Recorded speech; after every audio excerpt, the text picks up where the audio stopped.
Talk is cheap, but what would you have done as a CEO if you're trying to launch a console in the middle of a pandemic? I got a few ideas. What are yours? Hello humans, and welcome to another episode of Gen X Gamer. That's right, the video game show that is not hosted by an annoying e-beggar. There is no Patreon, no super chats. That's right, we just talk about the games we love and how fun it is to hoard them, collect them. Now, with that said, let's get ready for the show. On today's episode, this show is intended for mature audiences only. Viewer discretion is advised. Hello humans, and welcome to another episode of Gen X Gamer. Oh, I got a few ideas, guys. Some people are quitting. You got your Intellivision Amico content right here. Let's do some constructive criticism. All right? Okay. Well, guys, an effective CEO is a forward-thinking person. What would you have done if you were in the CEO's place, right? If you wanted your company to be healthy, move forward, and most of all, have a great reputation while doing it, because let's remember this: a product well presented is a product half sold. Oh yeah, that's a rule of business from Coke. Anyway, it's easy in hindsight to look 2020, but that's what they pay CEOs for. That's why they get the big bucks. Okay? They're able to react. That's their skill. They're able to react to market conditions. They're able to react to black swan events in a manner that's going to be profitable for the company long term, right? Based on that, I want to inspire myself on told margin call on what he would have done to launch this console and what things he would have done to correct it. The number thing I would do if I was running this operation would be, hey, if I want to bring cell phone casual game players into my ecosystem, the one thing I'm not going to do is take away their cell phone, right? That's counterintuitive. If people are addicted to their cell phone and they're happy with their cell phone, I'm not going to take it away. Plus, I'm going to cut costs, right? So now I'm going to have the cell phone being used as a primary controller. Number one, what does that do? It reduces my cost of production greatly. Now I can put a little bit more spice into the machine, right? And we're going a different direction with this. And let me tell you what the things that we're going to do. Number one, this is going to be a casting box. So what you're playing on your cell phone is going to be shown on the screen. There's certain apps that are going to be from the company that you can do the same thing with. And I'm going to be looking to make deals with companies to provide exclusive content for my console. If they can't do that, then I would try to make deals for exclusive items that can only be used while using a console mode. Those type of things, right? That's number one. So as soon as the console is turned on, you have games to play on there. That would be the first thing I would do.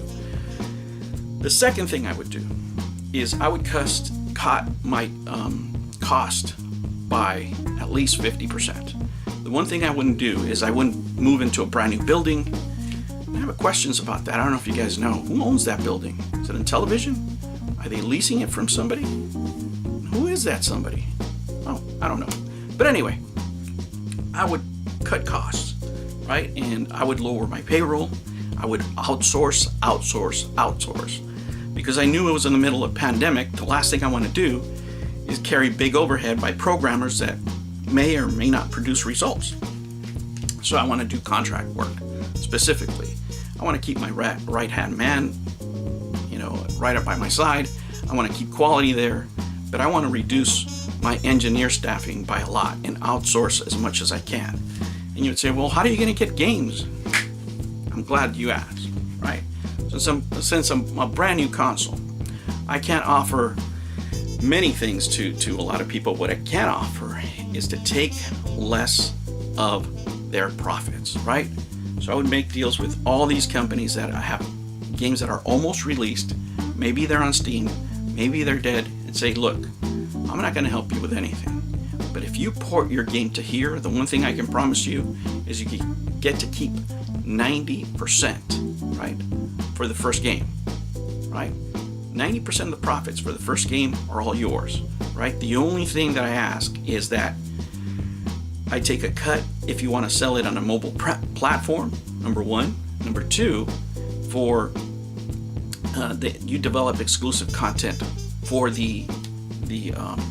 for our platform, and any additional content that you create, then we can do a 50-50 split on, right? So I'm giving them the burden of production, right? It costs zero to me, right? And whatever they produce, they can keep 90%. That's 10% of passive income for me, number one. Number two, I have more games for the console. Another thing I would do is I would put my resources into producing the one game, right? The one game that is the clincher, that is a pack-in with his console, which is going to be Earthworm Jim.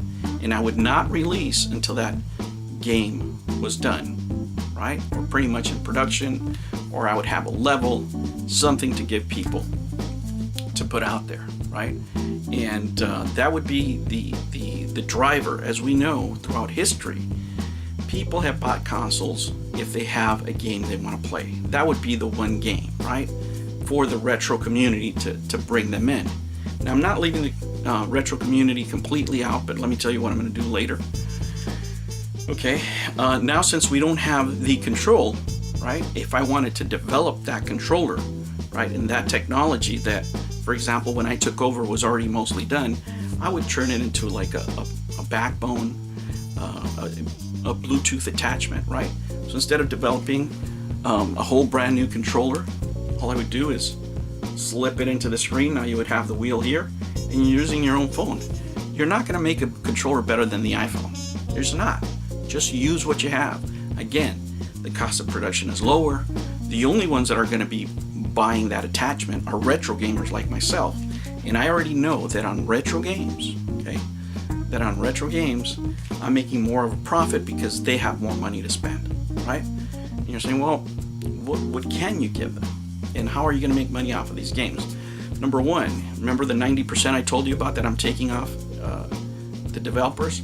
That's just on digital downloads. When it comes to physical, that's a whole nother ball of wax, right? My physical games are going to be $29.95, which I get to keep at least 50% of the profit, divided with the developer, and that's for the game itself. The physical media, I get to keep that profit, whatever that profit is, right? But I wouldn't be doing no $20 games. I mean, you need to come in at least $29.95. And the reason I know that's a good price point is because, for example, I buy games, for example, for my Dreamcast, old retro original games for $45. I'm not, if a game is $30 and I love it, I'm gonna play it. The focus on family thing, that has to be dead, okay? Let people make their own choices on what they want to play, right? Because that is limiting you, greatly limiting you on what you can put out on this console. Things that I would do instead of cornhole in the middle of a pandemic, what would be better? Beer pong. Imagine getting smashed with your buddy from across the country. You can't get together because of the pandemic, but here you are. You're about to get smashed, and let's see who's better at beer pong. You and your buddies are sitting there, you don't have a table, you're kind of just waving it around. You already have a cell phone. You want to use the controller, go ahead. Do whatever makes you happy. But beer pong, I think, would be a bigger hit, right? The other thing I would do, fantasy sports, right? Absolutely, I would cast fantasy sports right on the screen for me. You can do it in other ways, but being involved in fantasy sports, it's something that we do on our phone all the time. And sometimes I don't want to log into my computer and I want to look at the little screen, so I would just cast it on there. And why do I want to do fantasy sports? Because I want to have an NFT marketplace. That should be a real big thing in this console, right? That's a profit center for us. And let me just give you an example, right? In Panini right now, there's a pack of baseball cards on sale for $500. And you're going, that's nuts. You're paying $500 for a pack of cards. You don't even know what's in there. That's what it's on sale for. And why is that? Let me show you some of these prices for these sports cards. Look at all those zeros.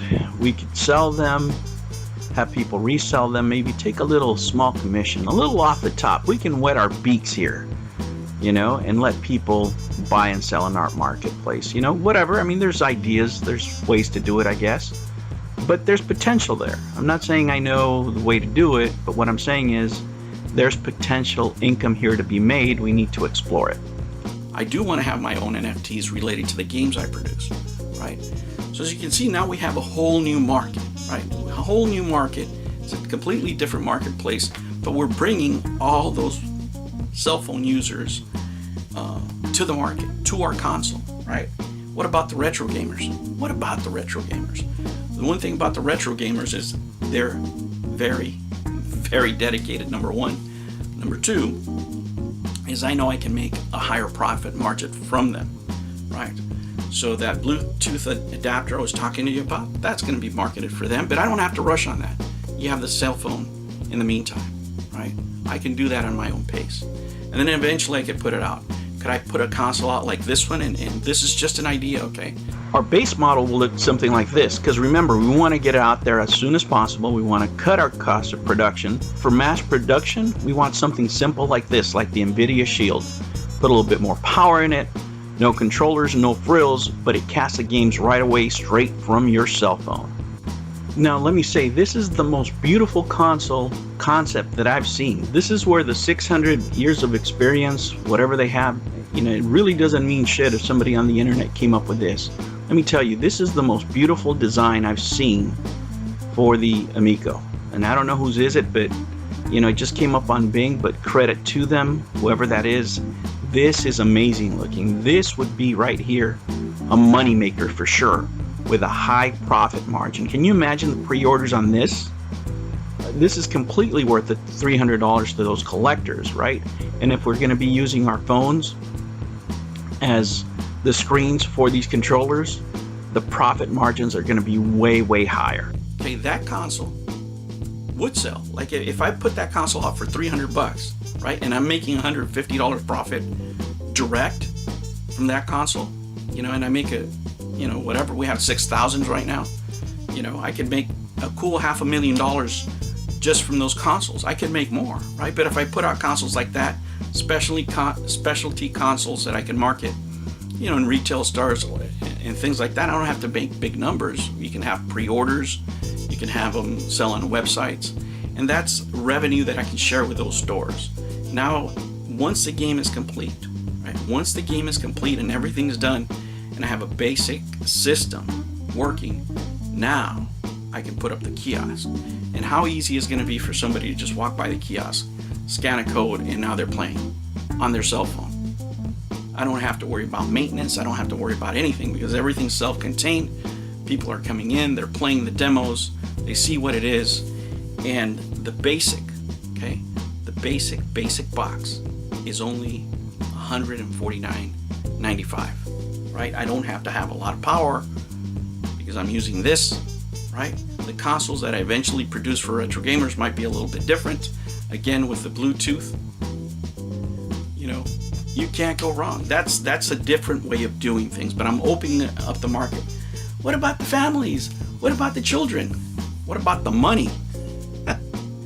Open up your markets. Let people decide what they want to play. While other channels are quitting and withering away, we are here standing strong, making even more content for this console that is going to come out.